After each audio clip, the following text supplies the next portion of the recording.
Mamma mia, salut les amis et bienvenue dans cette nouvelle vidéo consacrée à Java niveau intermédiaire. Dans cette vidéo, nous allons voir ensemble comment lire le contenu d'un fichier en utilisant Scanner. Donc vous pouvez vous dire mais Honoré devient fou, on a utilisé Scanner pour lire ce que l'utilisateur entre au niveau du clavier. Maintenant il va utiliser Scanner pour lire quelque chose qui provient d'un fichier. Ok, donc on va essayer de récapituler ce qu'on a vu jusque-là avec Scanner. Peut-être ça va vous donner une idée sur pourquoi je dis qu'on peut utiliser Scanner pour lire le contenu d'un fichier. Lorsqu'on veut créer un nouvel objet de la classe Scanner, on mettait ici Scanner comme ceci.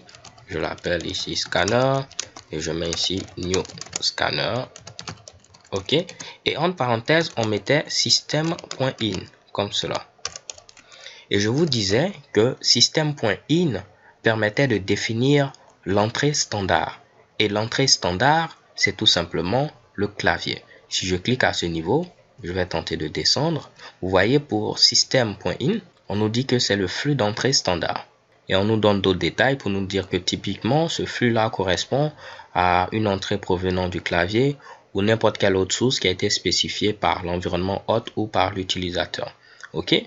Donc là, nous, on va dire que ce n'est plus system in, donc l'entrée standard que Scanner va utiliser, mais plutôt à ce niveau-là, notre fichier. Comme ça, on pourra lire les informations depuis notre fichier. Ok? Donc là, je vais enlever ce Mitsubishi et on va faire quelque chose d'autre. Pour que tout soit clair, dans un premier temps, je vais venir ici, déclarer une chaîne de caractères que je vais appeler ici nom du fichier. Et au niveau de cette variable, on va mettre ici le nom de notre fameux fichier qu'on souhaite lire.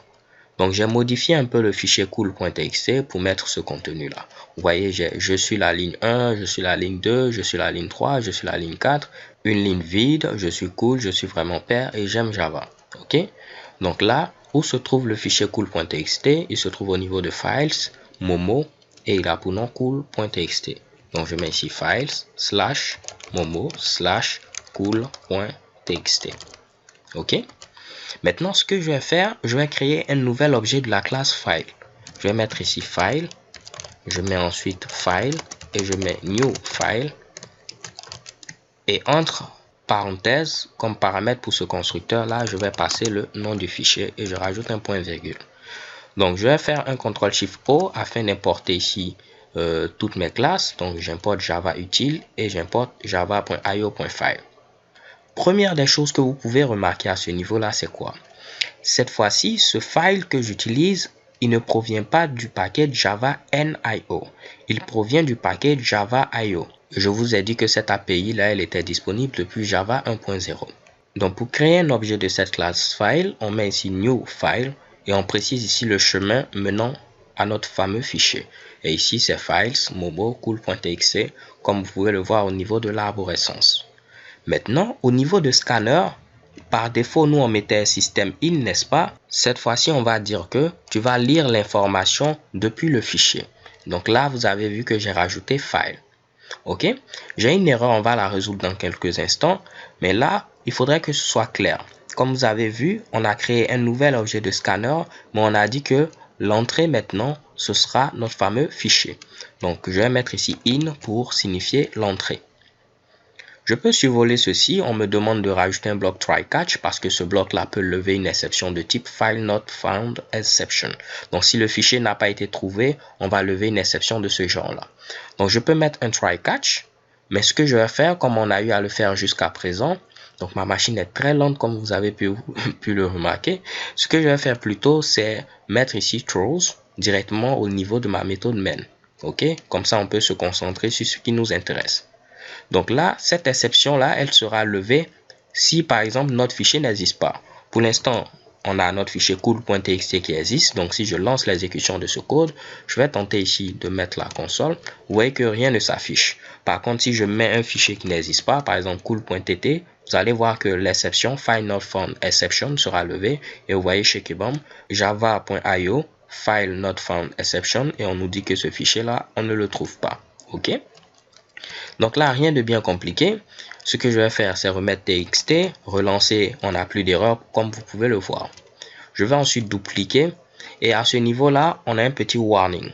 On nous dit que, premièrement, on n'a pas encore utilisé in, mais également, comme je vous l'ai dit, pour les objets de type scanner, il faudra après faire un close. OK? Lorsqu'on a fini d'utiliser la ressource. Donc, j'ai mis ici in.close. Donc, la première erreur a disparu parce qu'on a maintenant utilisé in et ensuite on a fermé la ressource. OK? Maintenant, ce que je vais faire, c'est quoi? Donc, in maintenant représente quoi? Représente un objet de la classe scanner. Mais un objet de la classe scanner, vous savez comment l'utiliser. Si on veut lire une chaîne de caractères, on met ici notre objet de la classe scanner et on utilise la méthode nextLine. OK? Si on veut lire un entier, je vous ai dit, on utilise la méthode nextInt. Si on veut lire un réel, nextDouble, et ainsi de suite. Moi, ce que je veux faire, c'est lire chacune des lignes présentes au niveau de mon fichier cool.txt, ligne par ligne. Donc, je vais mettre un while, cette boucle-là, et ensuite, je vais dire que tant que nous avons une prochaine ligne, donc il y a as next line, OK? Donc, tant qu'on peut lire une prochaine ligne au niveau ici de notre fameux flux d'entrée, alors là, tu vas me lire cette ligne-là. Donc, je peux faire quoi? Je peux mettre ici in.nextLine. OK? Donc, in.nextLine va nous lire une ligne au niveau ici de notre flux, donc une ligne au niveau de notre fichier. Donc là, pour que ce soit clair, nextLine nous retourne une chaîne de caractères. Donc, je peux stocker cela au niveau d'une chaîne de caractères que je vais appeler ici ligne. On peut mettre en anglais, ça fait line. OK? Donc, tant qu'il y a une ligne, tu me lis cette ligne-là et ensuite, tu vas me l'afficher. Ce qui va faire qu'il va venir lire cette ligne. Je suis la ligne 1, l'afficher. Je suis la ligne 2, l'afficher, ainsi de suite. Je peux vous le prouver. On va lancer l'exécution de ce code. Et qu'est-ce que vous voyez? Shekebam, je suis la ligne 1.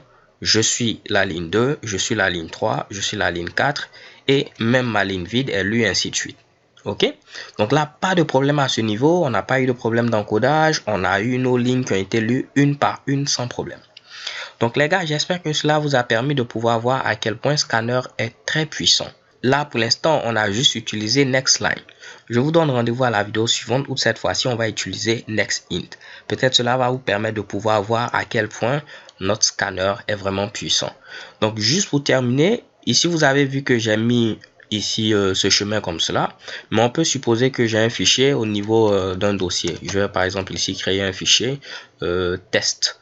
Donc, je fais ici new. Je vais créer un fichier que je vais appeler ici mammamia.txt. OK? Au niveau de mammamia.txt, donc là, j'ai écrit le charabia. Désolé, les gars. Je vais mettre ici je suis cool et Java est hyper cool. OK? Donc, j'ai juste mis du contenu fictif. Maintenant, là, qu'est-ce que je dois faire si je souhaite lire le contenu de ce fichier-là? Vous voyez qu'il ne se trouve pas directement au niveau de mon projet Java intermédiaire. Ça, je vous l'avais dit, il fallait mettre ici le chemin absolu. Donc, ce que je peux faire, c'est venir ici, essayer de faire un clic droit. Ensuite, je clique sur propriété. Et normalement, vous voyez ici l'emplacement de ce fichier-là. OK? Je pouvais venir au niveau de details et vous allez voir aussi la même chose ici. OK? Donc là, moi, je vais copier ce chemin-là. Je viens au niveau de mon code. Je peux remplacer ceci par cela et rajouter le nom de mon fichier qui est mammia.txt. Je vais juste vérifier parce que j'ai même oublié ce que j'avais mis. C'est mammia.txt. OK. Donc là, j'ai des erreurs parce que l'anti-slash, il a une signification particulière lorsqu'on est au niveau d'une chaîne de caractères. Comme vous le savez, il y a par exemple anti-slash n, anti-slash t, et ainsi de suite. Nous, si on veut dire qu'on veut l'anti-slash, il faudra échapper l'anti-slash en mettant 2 fois l'anti-slash. Donc, je peux faire pareil ici, 2 fois l'anti-slash, 2 fois l'anti-slash, 2 fois l'anti-slash. Donc ça, c'est quelque chose qu'on avait déjà vu. Et cette fois-ci, si je lance l'exécution de ce code, vous allez voir que c'est le contenu de notre fichier qui est lu. Je suis cool et Java est hyper cool. En lieu et place de mettre l'anti-slash, on aurait pu mettre aussi le slash. Comme je vous l'ai dit, cela fonctionne également. OK, donc je mets ici le slash. Je relance l'exécution de ce code. Et chez Kebam, on a le même résultat. Alors les gars, c'est tout pour cette vidéo. J'espère que vous l'avez apprécié. Et je vous donne rendez-vous à une vidéo suivante. Peace.